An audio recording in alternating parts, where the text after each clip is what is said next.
Ok, ta bong bóng hả? Là mà đầu bên nhưng mà xôm này nòm vì nền cả vào sầm nam sợi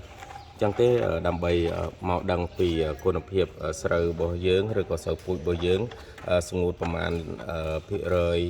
สำนามล้อให้สจำในบdưงประมาณพิเรยสำนามล้อคือយើងអាចតេស្តមកលើឧបករណ៍នេះបានបាទអានេះគឺវាមាននេះគេហៅជំរើសណាយើងយកជំរើសនេះប្រភេទស្រូវអាចតេស្តលើអង្គលើស្រូវសលៃអីអានេះវាមានសារ៉េមកនេះបានបាទនេះគឺមុំមីយើងសង្កត់តេស្តទៅលើស្រូវហើយបើសេម៉ៃនេះគឺទៅលើអង្គ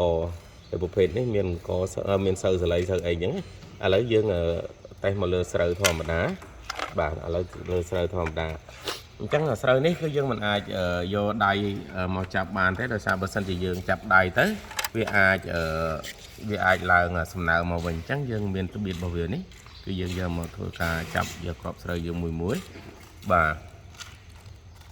យើងចាប់គ្រាប់ស្រូវវាមកដាក់ក្នុងនេះមកបាទបើយើងចាប់ដៃអញ្ចឹងដៃរបស់យើងសើមអញ្ចឹងវាអត់អាចផ្ដល់សំណើមឲ្យបានសុក្រិតឲ្យយើងបានទេបាទអញ្ចឹងយើងចាប់ដាក់មកនេះមក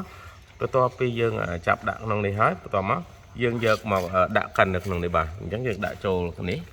បាទយើងដាក់ចូលនេះអញ្ចឹងវាមានត្បាល់វាសម្រាប់កិននេះមួយបាទអញ្ចឹងយើងកិនរឹតមកតឹងដើម្បីប្របែកគ្រាប់ស្រូវមក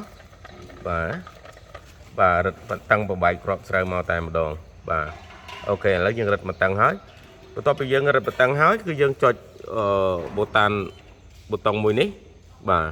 បន្ទាប់ពីចុចប៊ូតុងមួយនេះវាចេញលោតសញ្ញាលទ្ធផលឲ្យយើងតែម្ដងបាទអញ្ចឹងសំណើមស្រូវនៅក្នុងគឺស្មើនឹង 17.1 បាទអញ្ចឹងលទ្ធផលដែលយើងធ្វើតេស្តគឺយើងអាចដឹងអញ្ចឹងស្រូវរបស់យើងគឺអត់ទាន់ស្ងួតទេជាទូទៅស្រូវចំណីរបស់យើង14ឬក៏14កន្លះបានយើងអាចកិនបានហើយបើសូវពូជអាចដល់13អញ្ចឹងទេវាអត់ទាន់អាចស្ងួតអញ្ចឹងយើងដាច់ខាតត្រូវតែធ្វើការស្ងួតបន្ត